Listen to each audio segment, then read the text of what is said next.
ചൂട് ചർച്ച ചായ പേ ചർച്ച അതെ ഞങ്ങളുടെ കൺസെപ്റ്റ് ഏതാണ് ചായ പി ചർച്ചയാണ്. എന്തെന്ന് പറയട്ടെ, നരേന്ദ്രമോദി ഒന്നാം തരം ചായ അടിക്കുന്ന ആളെന്നാണ് അവര് പറയണത്.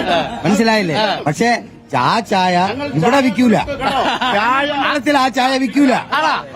ചായ വിറ്റ് നടന്ന വ്യക്തി തന്നെ പറയാൻ ഞങ്ങൾക്ക് അഭിമാനം കിടന്നില്ല. അങ്ങനല്ല പറഞ്ഞേ, ആ ചായ ഇവിടെ വിൽക്കൂല. ഇവിടെ വിൽക്കുകയോ ഇല്ലെന്ന് കാണാം. റിസൾട്ട് വരട്ടെ, കുഴപ്പ റിസൾട്ട് ആയിരിക്കും. ഡിഗ്രി സർട്ടിഫിക്കറ്റ് കാണിക്കില്ലെന്നേ ഉള്ളൂ. മനസ്സിലായില്ലേ? അതൊക്കെ ഇവരുടെ ആഗ്രഹങ്ങളല്ലേ. UDF-ഉം LDF-ഉം പറയുന്ന ഇന്ത്യ ഭരിക്കുന്ന പാർട്ടിയാണ് BJP. നാളെ കേരളത്തെ മുഖ്യമന്ത്രിയാകുന്ന സംശയം വേണ്ട. എഴുതി വെച്ചോളൂ. ഇടതുപക്ഷത്തിന് വളരെ സ്വാധീനമുള്ള ഒരു മേഖല കേരളം. അവിടെ ഒരു ഉടായ്പ നടക്കില്ല. കാരണം എന്ന് പറഞ്ഞാല് ഇവരുടെ എല്ലാ കാര്യങ്ങളും നാട്ടുകാർക്ക് അറിയാം. ഇല്ല, നമ്മളത് തിരുത്തം ചെയ്തല്ലോ. ലേബർ കോഡ് കൊണ്ട് ഇടതുപക്ഷത്തിന് ഒരു നയമുണ്ട്. ഇടതുപക്ഷത്തിന് ഒരു നയമുണ്ട്. ആ നയത്തിന് വ്യതിചലിച്ചാൽ തിരുത്താൻ തയ്യാറുള്ള പാർട്ടിയാണത്. അതുകൊണ്ട് അക്ഷരപരമായി ഒരു നാണയത്തിന്റെ ഇരുവശമാണ് LDF-ഉം BJP. അല്ല, പക്ഷേ നോക്കൂ, നമ്മുടെ കേരളത്തിൽ മാത്രമേ കേന്ദ്ര സർക്കാരിനെതിരെ 1 ഡസൻ പ്രമേയങ്ങൾ പാസ്സാക്കിയിട്ടുള്ളൂ നിയമസഭയിൽ. കോൺഗ്രസ് ഭരിക്കുന്ന സംസ്ഥാനങ്ങളിൽ രേവന്ത് റെഡ്ഡി പറഞ്ഞത് മൈ എൽഡർ ബ്രദർ എന്നാണ് നരേന്ദ്രമോദിയെ. കേരളത്തിന്റെ നിയമസഭയിൽ ഇതേവരെ BJPക്ക് ഒരു സീറ്റും ഇല്ലാതെ BJPയുടെ നയം നടപ്പിലാക്കി കൊടുക്കലാണ്. കേരളത്തിൽ ഒഴിച്ച് ബാക്കി ഹിമാചൽ പ്രദേശ്, കർണാടക, ഇവിടെ എല്ലാം അവരൊന്നും തിരിച്ചിട്ടില്ല. കോൺഗ്രസ് ഭരിക്കുന്ന ഏത് സംസ്ഥാനത്താണ് PMCയിൽ ഒപ്പിടാത്തത്? അതൊന്ന് പറഞ്ഞുതരൂ. PMC ആണ് നിങ്ങൾ ചർച്ച ചെയ്യുന്നതെങ്കിൽ കോൺഗ്രസ് ഭരിക്കുന്ന രാജസ്ഥാനിൽ ആദ്യം ഒപ്പിട്ട സംസ്ഥാനമല്ലേ അശോക് ഗെഹ്ലോട്ടിന്റെ സമയത്ത്? ഹരിയാനയിൽ ഒപ്പിട്ടില്ലേ? ഹിമാചൽ പ്രദേശിൽ ഒപ്പിട്ടില്ലേ? രാജസ്ഥാനിൽ ഒപ്പിട്ടത് കോൺഗ്രസ് സർക്കാർ. തെലങ്കാനയിൽ ഒപ്പിട്ടത് BRS, തുടരുന്നത് രേവന്ത് റെഡ്ഡി. അവിടെ നമ്മൾ കേരളത്തിന്റെ വിഷയത്തിൽ പറയുന്നതൊക്കെ അത് നമുക്ക് പിടിച്ചില്ല പറ്റില്ല. അല്ല, പ്രശ്നം എന്താ വെച്ച് കഴിഞ്ഞാൽ PMC ക്യാബിനറ്റ് അറിയാതെ ഒപ്പിട്ടത് ഇവരുടെ ഭാഗത്ത് നിന്ന് വന്ന തെറ്റാണ്. അത് ഞാൻ നിങ്ങളുടെ കൂടെ ഇല്ല, അത് നിങ്ങളുടെ കൂടെ നമ്മളില്ല. ക്യാബിനറ്റിൽ മിനിസ്റ്റർ പോലും അറിയാതെ അതിലൊപ്പിട്ടു. അതില് വേറൊന്നും ആലോചിച്ചില്ല. കേന്ദ്രത്തിന്റെ ഫണ്ട് കിട്ടുക, സ്കൂളുകളുടെ വികസനം, ഈ നാട്ടിലെ കുട്ടികൾക്ക് അർഹതായ പൈസ കൊടുക്കാൻ വേണ്ടി ചെയ്ത് തെറ്റിദ്ധരിക്കപ്പെട്ടു. പക്ഷേ PMCയെ കുറിച്ച് നമ്മുടെ ഇന്നത്തെ വിദ്യാഭ്യാസ മന്ത്രി ഡൽഹിയിൽ പോയി ആദ്യത്തെ പത്രം ഒപ്പിട്ട് തിരിച്ചു വന്നപ്പോ ഇവിടെ ഉണ്ടായ വിഷയം എന്താ? CPI ഇടഞ്ഞു. CPI ഇടഞ്ഞതിന് വിശ്വം, അതായത് ബിനോയ് വിശ്വം ഇടഞ്ഞതിന് ശേഷമാണ് ഞങ്ങൾക്ക് വേണ്ട എന്നൊരു നിലപാട് സ്വീകരിച്ചത്. പക്ഷെ അതുമൂലം കോടിക്കണക്കിന് വിദ്യാർത്ഥികളുടെ ഭാവി അനിശ്ചിതത്തിലായിട്ടുണ്ട്. ഞാനൊരു സംശയം ചോദിച്ചോട്ടെ, ഈ PMC ഒപ്പിടാതിരിക്കുന്നതും ഈ ഫണ്ട് കൊടുക്കാതെ തമ്മിൽ എന്ത് ബന്ധം?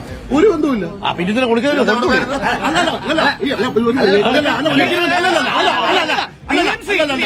PMC പദ്ധതി എന്റെ സംശയം PMC പദ്ധതി വേറൊരു പദ്ധതിയാണ്. അത് നമ്മുടെ പാഠ്യ SSAയുമായിട്ട് കൂട്ടിയോജിപ്പിക്കരുത്. SSAയുടെ ഫണ്ട് റിലീസ് ചെയ്യാത്തത് എന്ത്? SSAയുടെ ഫണ്ട് റിലീസ് ചെയ്യാൻ ഇവർ ശരിക്കുള്ള ഓഡിറ്റ് ചെയ്ത് കൊടുത്താൽ റിലീസ് ചെയ്യാമോ? PMC അല്ലേ പ്രശ്നം? വയനാട് വന്നിട്ട് ഒരു കുഞ്ഞിനെ എടുത്ത് തോളി വെച്ചിട്ട് ഒരു നയാ പൈസ കൊടുക്കാത്ത പ്രധാനമന്ത്രിയാണ്. അവസാനം കേന്ദ്ര സർക്കാർ കൊടുത്തു. കോടി രൂപ കേന്ദ്രത്തിൽ നിന്ന് വാങ്ങിച്ചിട്ട് യാതൊരുവിധ ഓഡിറ്റിംഗും അതിനുള്ള കണക്കും കൊടുക്കുന്നില്ല.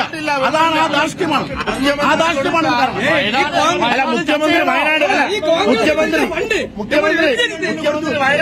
ഇവിടെ സുതാര്യമായിട്ട് ചെയ്തിട്ടുള്ള കോൺഗ്രസ് വീടുമാണ്.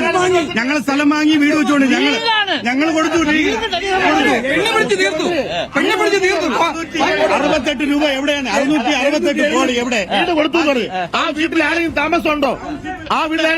കറണ്ടില്ല, വെള്ളമില്ല, വീട് കൊടുത്തു, താക്കോൽ കൊടുത്തു. അവിടെ കൊടുത്തത് ചില മൈൻഡ് ഒരു വ്യക്തി മരിച്ചതിന് ഒരു പൊതു ശ്മശാനത്ത് ഒരാളെ മറവ് ചെയ്യാൻ 75,000 രൂപ എഴുതിയെടുത്ത സർക്കാരാണ്.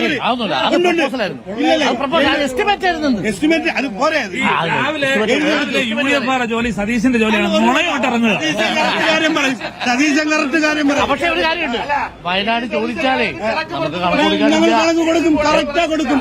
സ്ഥലം വാങ്ങിക്കും, അവിടെ കൊടുക്കും. CPM 92,99,000 കണക്ക് ജനറൽ സെക്രട്ടറി വിട്ടു. കോൺഗ്രസിന്റെ കണക്കവിടെ കോൺഗ്രസും വിട്ടിട്ടുണ്ട്.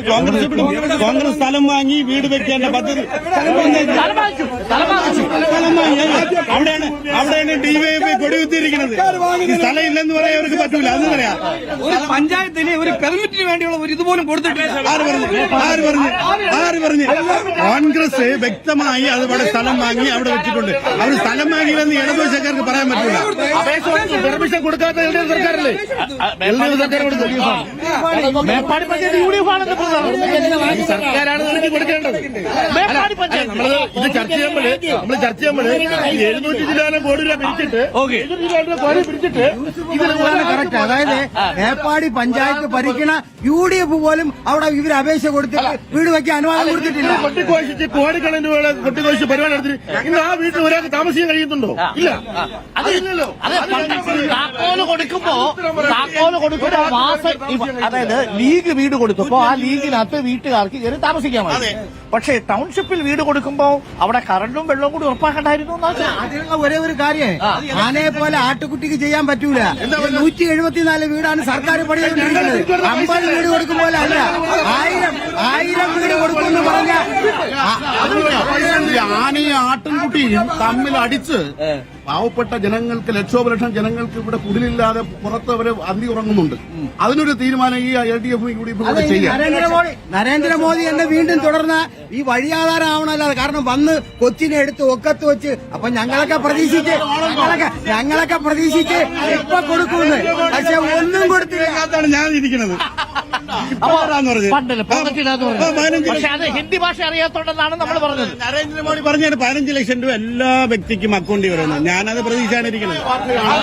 UDF LDF അല്ല യഥാർത്ഥത്തിൽ പറഞ്ഞത് വിദേശത്തുള്ള കള്ളപ്പണം അത് തിരിച്ചുകൊണ്ട് വന്നാൽ ഓരോരുത്തരുടെയും പോക്കറ്റിൽ 15 ലക്ഷം കിട്ടുമെന്ന്. വീട്ടിൽ വെച്ചിരിക്കുകയാണ് അവര്. ആരിലാണ് കള്ളപ്പണം ഉള്ളത്? കോൺഗ്രസിന്റെ കയ്യിലാണ് കള്ളപ്പണം ഉള്ളത്. അതാണ് ഞങ്ങൾ പറയുന്നത്. കോൺഗ്രസിന്റെ ഇരിക്കണ കള്ളപ്പണം BJP പിടിക്കാൻ തയ്യാറല്ല. അതാണ് ഡീല്. ആരാ പറഞ്ഞ? ഒരിക്കലുമല്ല. കാരണം അറിയല്ലോ, നമ്മുടെ രാഹുൽ ഗാന്ധി ഇത് നമ്മുടെ പലപ്പൊക്കെ നമ്മൾ കണ്ടല്ലോ, പാർലമെന്റിൽ കണ്ടല്ലോ, പല കള്ളപ്പണക്കാരന്മാരെയും ഉത്തരേന്ത്യയിലുള്ളവന്മാരെ തൂക്കിക്കൊണ്ടിരിക്കുക തന്നെയാണ്.